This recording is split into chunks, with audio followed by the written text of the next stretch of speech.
narito ang weather update. Mahinang habagat ay nakakapekto pa rin sa may kanlurang bahagi ng Northern Luzon at sa Central Luzon. Kasalukuyan, may mga kumpulan ng mga kaulapan sa bandang Taiwan at ganoon din po sa bandang Dagat Pasipiko sa labas ng ating Philippine Area of Responsibility. Itong mga kumpulan ng mga kaulapan ay may posibilidad mabuong low pressure area.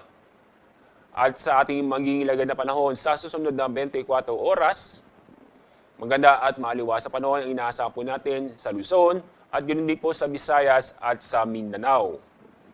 Although maganda at maaliwas ang panahon, may chance pa rin ng mga isolated na mga pag-ulan dulot ng thunderstorm. Inaasahan din natin ang mainit na panahon, kaya mataas po ang temperatura matatala sa Metro Manila na aabot ng 34 degrees Celsius. Para sa mga kababayan po natin sa Tuguegarao, Legazpi at sa Puerto Princesa, mataas po ang temperatura maitatala ngayong araw na aabot ng 33 degrees Celsius. Sa Visayas at sa Mindanao, mataas po ang temperatura matatala sa Tacloban na aabot ng 34 degrees Celsius.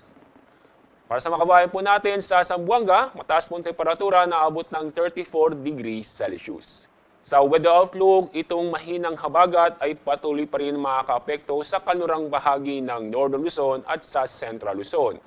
Pero sa araw ng Linggo at sa Lunes next week, itong habagat ay makakaapekto sa malaking bahagi ng Luzon.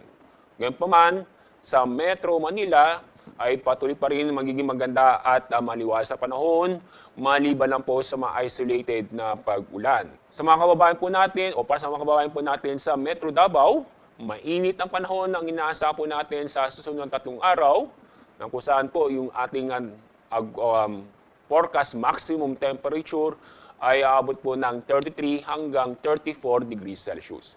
Although mainit na panahon na inaasahan po natin, may chance pa rin ng mga isolated na pag-ulan.